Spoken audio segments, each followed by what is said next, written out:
Ayun, nag-shopping. Wee! Dami. Hi guys! So for today's video, mag-haul tayo ng mga na-shop natin sa Vietnam for 17 days simula Ho Chi Minh to Sapa to Hanoi. Papakita rin namin yung price pala kung magkano. Ganun. Yeah.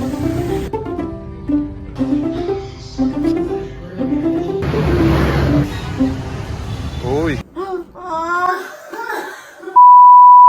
So ngayon, etong damit na to, bilisin ni Mads yan sa Ho Chi Minh. Anong shop yun? The Playground. The Playground. Yung price, 250,000 dong.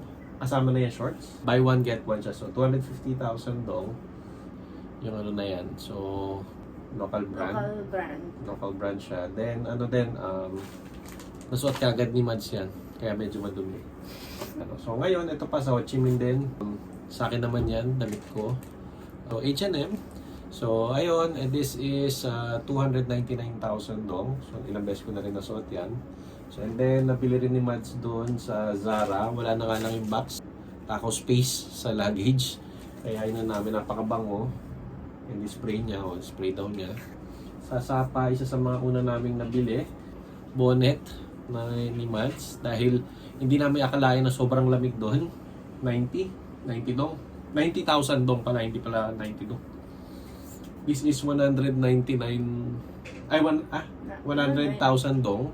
Then yan po is 90 dong lang. 90,000 dong lang siya. So, magkano ba yan? 80? So, yan naman is yung gloves dahil ang lamig talaga doon, mananakit yung ano mo. Rar. Mga dali-dali mo. Bumili siya ng shades. Ano ka bumili ka ng shades, no? May shades. Ay, pa-cute glass. Burberry yung ano. Then, 99,000 dong lang din siya. Tapos din, actually doon sa lugar na kung saan niya nabili yan, marami kaming nabili doon eh. No? Yung mga jacket na ano. Bali, 4 po yan na windbreaker. Ang bili lang namin is 95 lang siya. 90,000 dong. So, nasa siguro 200 pesos, 210 pesos. Ang laki niya. Ayan yung sa akin. Nalaban na at saka na Pero yung iba kasi natin. Yung puti kay Mads, yung black sa kapatid niya. Tapos yung navy blue dun sa boyfriend ng boyfriend ng kapatid niya. Ayan, North Face. Ano pa ba? Yan po ay chopstick na ireregalo ni Mads sa pasalubong sa mga friends niya. Friends niya since high school. Shout out sa mga friends niya. So ito, isa pa po sa nabili din namin is yung tsaa na pinatikim sa amin is sobrang sarap. Parang natural yung niya, yung tamis niya. So gagawa kami niyan, tapos marami ka na magagawa sa isang ganyan. I regret not buying more. Kasi yung nabili namin is 25,000 dong o 30,000 dong. Tapos, sa ibang shop, nakita kami na na power kami, na networking kami. 100,000 dong for 4 na ganito. Napakasarap. Titikman natin yan. Ayan. Graba. Ayun. Sa Hanoi, isa sa mga una naming nabili is ito. Syempre, yan yung para pag nagmumotor ako, meron akong Grab. Diba, na windstopper din. Tapos pwede rin siyang maging Pwede ka din maging delivery boy. Pwedeng para maging hoodie. So, ayun, nakakatuwa kasi nagmamotor, di ba? Baka makalusot sa ibang subdivision. Kasi naka-Grab uniform. Pero may flag siya may flag din siya ng maganda yung quality That's for 150,000 dong. Tapos check mo yung ito may flag din siya ng Vietnam. Dito. Next is, ayan. Sa Sapa yan anyway, isa sa mga nabili namin is itong bag na to. That's for 150,000 dong. So, it's a bag na kasalubong mo sa kapatid niya. Luma na kasi yung bag. So, wish ko lang. Ayan, sa Ho Chi Minh din yan. Sa Ho Chi Minh nabili yan. So, yung doon parang may tinatawag na book street. Bro, mga second hand na book. Then that's only for how much lang. Dahil, ayan, mahilig magbasa si Mads, yan yung ano. Then, since kami naman, One Piece fan kami, baliktad pa yung isa. Itong pula, baliktad.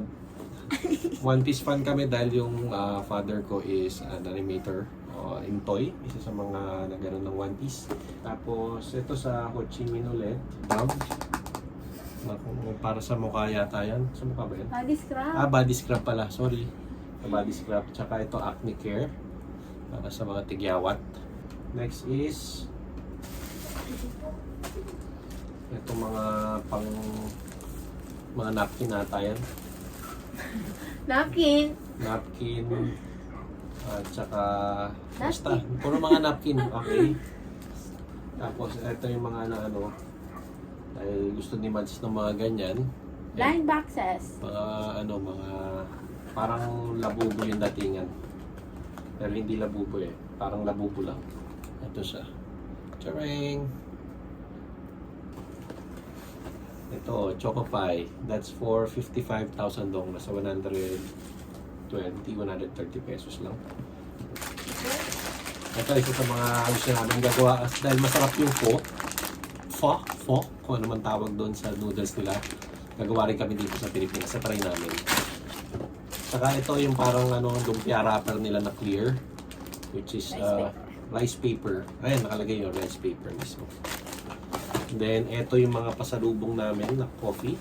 So, bumili kami ng actually, 6 yung binili namin yung isa pang namin dahil habang nag-work. Yung iba dito pasalubong na. Ayan pa, Cafe Suwa. King Coffee sa mga pasalubong din namin. Ito, pasalubong din. Bakit puro kami kape ang pasalubong namin? Dahil ang sarap ng kape sa Vietnam. So, 5 siya lahat. So, puro pasalubong to. Pero nag-iwan kami ng coffee para sa amin. Tapos, ito yung coffee dripper.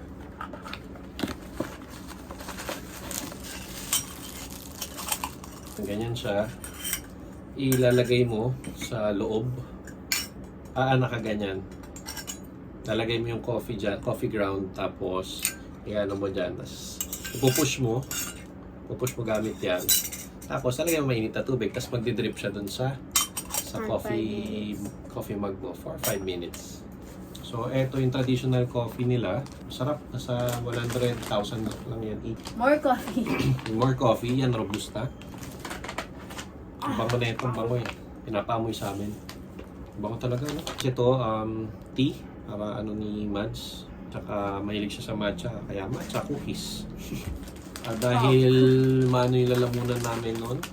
Para sa lalamunan yan. So, nagbukas na kami. More coffee. And ito naman yung coffee para sa amin, which is yung sea salt flavor. 3 box yung binili namin. Iniwalay na namin sa box para hindi space consuming. And then ito, binili namin sa sa parang grocery store doon. Caro. Tapos may free na wafer. And then para sa lola ko dahil mahilig siya pasalubong para kay lola. It's only for 50,000 dong. Tapos mga magnets. May mga magnets. Ako na lang mag-awap, sabi niya siya eh. So yan pa mga magnets pa. Mga pasalubong sa mga friends. Anong tawag dyan? Conditioner. Ginamit ko pala yan doon. Wala lang. Gusto niya lang daw. Ang ganda daw kasi. Pero di niya alam kung saan gagamitin. Ayan yung parang sombrero para sa mga pusa namin. Pusa ng kapatid ni Mads.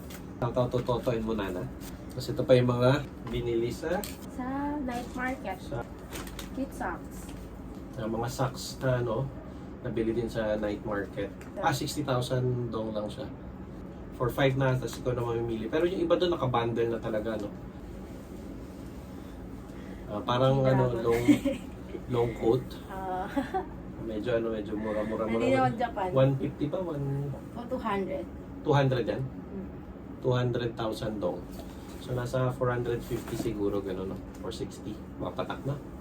Tapos makapal-kapal siya. Kaya okay din. Dami tayo pagpipilian doon ng ganyan. Ganyan damit. Yan yung yan yung medyo, kasi may mga kapareho yan na mahal, nasa 300, 400. 400,000 doon. Pero sa night market, Natsaga namin yan. Natsaga ni Mads yan. Magkano bili mo dyan? 180. 180 lang, no? 180,000 to. So, pumapatak na sa siguro 400. Tweed. something. Tapos maganda yung tela niya. Tweed. Tweed ba yun? Kung ano man yun. Yung Tweed. tawag. Parang gato yung tela niya. Oh. Kita ba? Ayan. Ganyan siya. Next. Tapos next, ito yung vlogger pa siya tinawaran niya, tapos nagalit yung mano. Hindi na siya pinansin. No! Sabi nga. From 100 kasi talaga yun, 100,000 doon, tinawaran Sa iba namin. kasi 150. Tapos Oh. na nakita, uy, 100 lang. Doon siya malapit Sa sa may ano, dulo-dulo dulo-dulo siya. Nakatayo lang doon, nakaano na sampay lang. Sabi niya, $80 na. No! Galit. Tapos di na pinansin. No. No, galit tayo. Hindi ka tuloy pinansin. Tapos ito, binili rin sa Sapa. Sapa Sale ko Vietnam. nung nabili. 100 lang ako. Mas maganda siya, mga ano makapal. Favorite ko, sa Nalaban lahat ka ng agad. purchase ko, this is for 580 daw sabi ng tendera. Tapos 250 na lang daw. Tapos, Tawadan. sabi niya, sige, 200 ko. 150, no. Tapos umalis siya. Tapos, mabalik kami, 160, okay. Malungkot yung mukha niya. Noon yung naalala ko yun eh. So yan yung ano. Ang ganda niya. Ayan yung mga Mga ano long niya. neck. Mga long neck, mga turtleneck niyang ano. Turtleneck. Mga turtleneck niyang. Turtleneck. Turtleneck na mga ano, na mga damit. Parang knitted na, cotton knitted siya. No? Maganda yung ano niya. Ganda yung quality. Maganda yung quality. Tapos ano talaga, long neck. Ay, turtleneck. O, di ba? Mga white. Yung white medyo may curl yung ano, sa leg. Tapos, mga, ayan, palda. That's for how much? 150 only. Yan, pag bagong tuli ka, pwede mo suot yan. Joke lang. 150 lang, so medyo mura-mura. Nice. Ayan yung mga pantulog. Kano ba bili mo dalawa dyan? 250 dalawa. 250, dalawang pares na siya. So yan yung pantulog niya.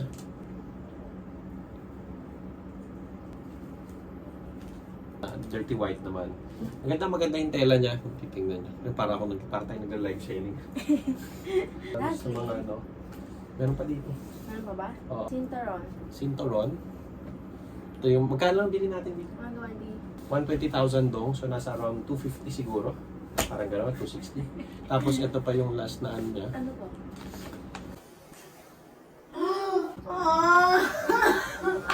What's that? Okay guys, ngayon punta tayo. Check natin kung kaya ng budget bumili ng bagong iPhone para kay Mads. Wala malungkot na ilang araw simula doon sa Vietnam sila wala yung cellphone. So hanap tayo ngayon ng cellphone. Sana kaya ng budget.